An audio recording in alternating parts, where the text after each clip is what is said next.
तो फ्रेंड्स, आज हम एक्सप्लेन करने वाले हैं गॉड ऑफ स्पिरिट मास्टर का एपिसोड 5 और 6। अगर आपने इससे पहले के एपिसोड नहीं देखे हैं तो डिस्क्रिप्शन में लिंक दी गई है और या फिर आप ऊपर आई बटन से भी देख सकते हैं। एपिसोड शुरू करने से पहले मैं आप लोगों को ये बता दूं कि आज हैप्पी न्यू ईयर है, तो मेरी तरफ से आप सभी लोगों को हैप्पी न्यू ईयर। और मैं आशा करता हूँ कि आपका आने वाला साल अब बहुत ही अच्छा निकले और आप सभी लोग अपने अपने गोल को अचीव कर लें। अब इसी के साथ हम आज का एपिसोड स्टार्ट करते हैं। तो एपिसोड 5 की स्टार्टिंग में हम देखते हैं कि सायुडी ऑफिसर ली से पूछता है कि हमें अब इस बोतल का क्या करना चाहिए। ऑफिसर ली सायुडी से कहता है, करना क्या है, इसके अंदर की स्पिरिट को मार दो। अब सायुडी ऑफिसर ली को बताता है कि हम ऐसे ही किसी भी स्पिरिट को नहीं मार सकते, इससे अर्थ और हेवन पे असर हो सकता है। तभी ऑफिसर ली उससे कहता है, तुम यहाँ के सबसे ताकतवर कल्टीवेटर हो, अगर तुम इसे नहीं मार सकते तो कौन मारेगा। अब सायुडी उसकी बात सुनकर उससे कहता है कि मैं इस स्पिरिट को मार सकता हूँ, लेकिन इसके लिए मुझे पहले कुछ प्रिपरेशन करनी होगी, जिसके लिए 3 दिन लगेंगे। उसके बाद ही मैं इसकी स्पिरिट को मार सकता हूँ। इसके बाद ऑफिसर ली उसकी हाफ पेमेंट करते हैं और उससे कहते हैं कि बाकी की पेमेंट तुम्हें काम पूरा होने के बाद मिलेगी। इसके बाद हमें दिखाते हैं कि सायुडी और ऑफिसर ली वहाँ से चले जाते हैं। अब स्क्रीन स्विच होती है जिन और क्वीन की तरफ। ओल्ड डैड उन दोनों को बोतल के पास लेकर आता है। अब ओल्ड डैड जिन से कहता है कि क्यों ना हम इस बोतल को खरीद लें। जिन सोचता है कि वैसे ये बोतल होगी कितने की, तो फिर फेरी बताती है कि ज़्यादा महंगी नहीं है, केवल 1000 टाइल्स की होगी। अब जिन ये सुनकर चौंक जाता है और कहता है 1000 टाइल्स, इतने में तो मैं ज़िंदगी भर नूडल्स खा सकता हूँ। और फेरी से कहता है ये तो बहुत एक्सपेंसिव है। अब जिन सोचने लगता है कि हमें क्या करना चाहिए, तभी फिर वो फेरी से कहता है, आइडिया, क्या तुम अपने मैजिक से 1000 टाइल्स नहीं बना सकती। फेरी कहती है ये इम्पॉसिबल है। अब वो ऊपर देखते हुए ये कहते हैं, हम इन मिरर्स को नहीं हरा सकते। फिर जिन कुछ सोचता है, तभी फेरी जिन से कहती है कि तुम पार्ट टाइम जॉब क्यों नहीं करते। इसके बाद जिन ओल्ड डैड से कहता है कि चलो यहाँ से, हम बाद में आएंगे। अब स्क्रीन स्विच होती है और नेक्स्ट सीन में हमें दिखाते हैं कि जिन बहुत सारे चाकू अपने ऊपर लटका के वहाँ से जा रहा होता है। सभी लोग उसे देख के हंसते हैं और उससे पागल बोलते हैं। तभी एक बच्ची जिनको कहती है ये कितना कूल लग रहा है, तभी उसके पास खड़ा उसका फादर उस पर चिल्लाते हुए ये कहता है कि तुम्हें ये किस एंगल से कूल लग रहा है, क्या तुम्हारा दिमाग खराब हो गया है। फिर स्क्रीन रात में स्विच होती है और हमें जिन के घर में दिखाया जाता है कि जिन सोच रहा होता है कि वो पैसे किस तरीके से कमा सकता है। वो कहता है कि मैं 3 साल से इस सिटी में हूँ और मैंने देखा है कि यहाँ के लोगों को वेपन्स बहुत पसंद हैं। अब जिन क्वीन से कहता है कि मैंने ये नाइफ्स बनाए हैं, तुम इस पे अपना जादू करो और इन्हें स्पेशल बना दो। अब क्वीन उस वेपन को लेती है और देखती है और वो कहती है ये तो किचन नाइफ है। जिन कहता है कि जल्दी से तुम मैजिक करो और हम इसे बेच के पैसे लेंगे और तुम्हारी बहन को बचा लेंगे और मेरा हाथ भी ठीक हो जाएगा। अब क्वीन जिन से कहती है कि मैं कुछ नहीं कर सकती क्योंकि आर्यन पर मेरा जादू काम नहीं करता। अब जिन ये बात सुन के बहुत निराश होता है। वहीं ओल्ड डैड जिन से कहता है कि तुम कोई और आइडिया सोचो। जिन बहुत निराश होता है और ये कहता है कि मैं किसी काम का नहीं, मैं एकदम यूजलेस हूँ, मैं कोई काम नहीं कर सकता, मुझसे बेकार कोई नहीं, मैं क्वीन की मदद नहीं कर सकता। अब क्वीन भी जिन की बात सुनकर बहुत इमोशनल हो जाती है और वो जिन से कहती है कि तुम चिंता मत करो, मैं इस पर अपनी हायर फ्रेक्चुअल रेट की स्पेल का यूज़ करके देख सकती हूँ और हो सकता है कि ये काम कर जाए। क्वीन जिनको यहाँ पर ये नहीं बताती कि ये मैजिक बहुत पावरफुल होता है और इससे यूज़ करने वाले की लाइफ पर असर पड़ता है। अब क्वीन उस मैजिक का यूज़ करती है। ये मैजिक बहुत ही ज़्यादा पावरफुल होता है क्योंकि इस मैजिक को यूज़ करने वाले की लाइफ लाइन कम हो जाती है। अब क्वीन अपनी फुल पावर के साथ मैजिक का यूज़ करती है, लेकिन हमें दिखाते हैं कि उस मैजिक का असर नहीं होता। इसी दौरान ओल्ड रैट जिनको बताता है कि क्वीन अभी क्वीन क्यू क्लैन का डांस कर रही है और ये मैजिक बहुत पावरफुल है। इस मैजिक से क्वीन की लाइफ लाइन पर असर होगा और अगर तुम अभी इसे बीच में रोकते हो तो इससे इसे बहुत पेन हो सकता है। अब ये बात सुनकर जिन को बहुत बुरा लगता है कि क्वीन उसके लिए अपनी फुल पावर लगा रही है, जिसमें उसकी लाइफलाइन भी ख़त्म हो सकती है। अब हमें दिखाते हैं कि क्वीन अपना मैजिक उस नाइफ के ऊपर यूज़ करने से पहले जिन की तरफ देखती है और जिन उसे ऑल द बेस्ट कहता है। और अब हमें दिखाते हैं कि जिन मैजिक का इस्तेमाल करती है।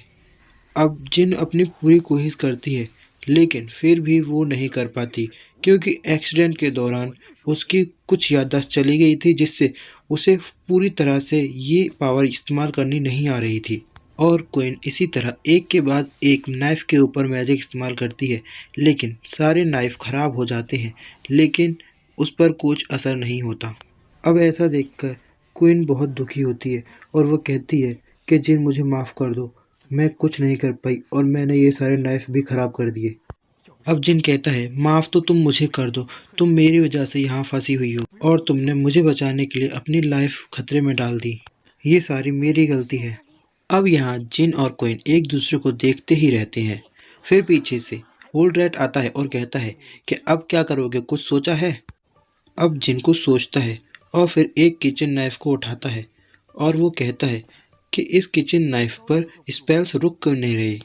इसके बाद वो अपनी जेब से एक निडल निकालता है और क्वीन से कहता है क्या तुम इसके ऊपर मैजिक स्पेल्स कर सकती हो? अब ओल्ड रैट कहता है क्या तुम्हारा दिमाग खराब हो गया है, इतनी छोटे से निडल को मैजिकल करके क्या करोगे? क्वीन कहती है कि मैं कर सकती हूँ और ये एपिसोड यहीं पर ख़त्म हो जाता है। अब नेक्स्ट एपिसोड स्टार्ट होता है, एपिसोड 6। हम देखते हैं कि जिन निडल क्वीन को देता है तभी क्वीन कहती है कि मैं इस निडल को नहीं लूँगी बल्कि मैं तुम्हें सिखाऊंगी कि तुम किस तरीके से इसका यूज़ कर सकते हो। अब क्वीन जिन से पूछती है कि क्या तुम ये सीखने के लिए तैयार हो? तभी जिन कहता है कि हमारे पास केवल ये आखिरी चाकू बचा है और मैं नहीं चाहता कि खराब हो। क्वीन कहती है कि मुझे तुम पर विश्वास है, तुम इसे कर सकते हो। क्वीन कहती है कि केवल तुम्हें स्पिरिचुअल पावर का यूज़ करते हुए निडल को इस डिज़ाइन के ऊपर फिराना है। अब जिन कहता है नो नो नो, मेरे पास कोई स्पिरिचुअल पावर नहीं है। अब क्वीन कहती है कि अपना पूरा ध्यान निडल पर लगाओ और जैसा मैं बोलती रहूँ वैसा करो। अब क्वीन कहती है कि अब अपनी आंखें बंद कर लो। जिन क्वीन की बातों को फॉलो करता है और फिर हमें दिखाते हैं कि क्वीन कोई मैजिक करती है और एक पानी जैसी बूंद उड़ती हुई जाती है और वो क्वीन के माथे में चली जाती है। जैसे ही वो बूंद क्वीन के सर पे टच होती है वैसे ही हमें दिखाते हैं कि क्वीन कुछ सोच रहा होता है। अब हमें आगे दिखाएंगे क्वीन एक छोटा सा बच्चा होता है, यानी वो अपने बचपन के बारे में सोच रहा होता है। हमें दिखाते हैं कि क्वीन ये सोच रहा होता है कि उसके सामने कोई खड़ा होता है जो उसे बताता है कि तुम सब जानते हो, तुम्हें सब आता है। वहीं हमें दिखाते हैं कि क्वीन रियल लाइफ में अपने हाथों से उस निडल का इस्तेमाल करता है। ओल्ड डैड ये देखकर खुश होता है और कहता है कि लगता है इसे अपने बचपन की अपने पिता की बताई हुई बातें याद आ रही हैं। अब क्वीन भी जिन की मदद करती है और उसका हाथ पकड़ के नाइफ के ऊपर मैजिक करवाती है। अब हमें दिखाते हैं कि क्वीन उसकी मदद करके नाइफ के ऊपर वही मैजिकल सिंबल बना देती है जो कि इन्हें बनाना था और ये मैजिक सक्सेसफुल काम करता है। अब हमें जिन का बचपन दिखाया जाता है जहां हमें पता चलता है कि जिनके अंदर 3 टैलेंट होते हैं, जिनमें से पहला होता है कल्टीवेशन। उसके फादर उसे कल्टीवेशन सिखा रहे थे। तभी हमें दिखाया जाता है कि जिन सो रहा होता है। अब उसके फादर उससे गुस्सा होते हैं और कहते हैं कि मैं इस दुनिया का सबसे अच्छा स्पिरिचुअल मास्टर हूँ और तुम्हारी मॉम भी बहुत अच्छी है, फिर तुम ऐसे क्यों मरो? और तभी हमें दिखाते हैं कि उसके फादर उसके पास से चले जाते हैं और कहते हैं कि भूल जाओ तुम ये सब, तुम्हें इस कल्टीवेशन को जब भविष्य में ज़रूरत होगी तब तुम्हें ये सब याद आएगा। और तभी हमें दिखाते हैं कि जिनकी आँख खुल जाती है। वो फादर चिल्लाता है बहुत ज़ोर से, लेकिन जब उसकी आँख खुलती है तो उसके सामने फेरी होती है। अब क्वीन जिन से कहती है कि तुम बहुत अच्छे हो, तुमने बहुत अच्छा काम किया, देखो तुम्हारा मैजिक सक्सेसफुल हो गया। अब इस नाइफ को देखकर बहुत खुश होता है। अब वो इस नाइफ को देखकर बहुत खुश होता है। अब क्वीन उसे बताती है कि ये नाइफ केवल वाटर और फायर अटैक कर सकता है। अब ओल्ड रैट कहता है कि इस नाइफ को तो कोई बच्चा भी लेना पसंद नहीं करेगा, कल्टीवेशन जानता हो। जिन कहता है हम इसे ऑक्शन हाउस में बेच सकते हैं।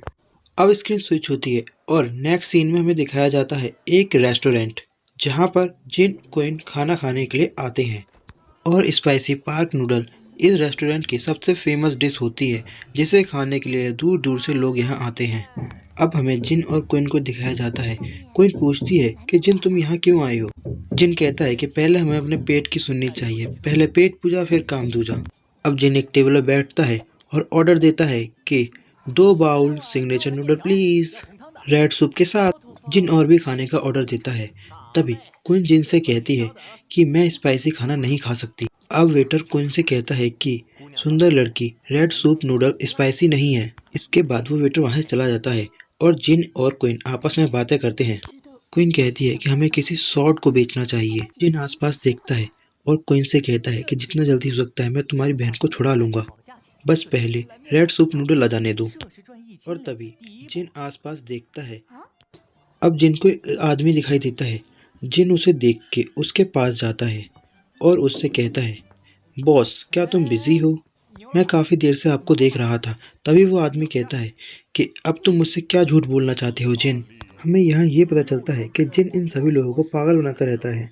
दूसरी तरफ हमें दिखाते हैं कि क्वीन ओल्ड रेड से बातें कर रही होती है। वो ओल्ड रेड से पूछती है कि तुम कब से यहाँ रह रहे हो। अब हमें दिखाते हैं कि उनका ऑर्डर आ चुका होता है। अब क्वीन उस नूडल को देखती है। उसे उस नूडल में से चिली की स्मेल आती है। तो फिर वो चख कर देखती है। जब वो उसे टेस्ट करती है तो उसे ये नूडल बहुत पसंद आते हैं। ओल्ड रेड तो पूरा नूडल के बाउल में डूब ही जाता है। अब क्वीन इसे देख के हंसती है और अब हमारी स्क्रीन स्विच होती है। अब हमें जिन दिखाया जाता है जो कि उसी आदमी से कहता है कि क्या आप मुझे ऑक्शन हाउस में जाने का रास्ता बता सकते हैं। और अब वो उस आदमी को मस्का लगाने लगता है। ये सीन देखने में बहुत ही फनी होता है। इसे मैं आपको फास्ट फॉरवर्ड करके दिखाता हूँ।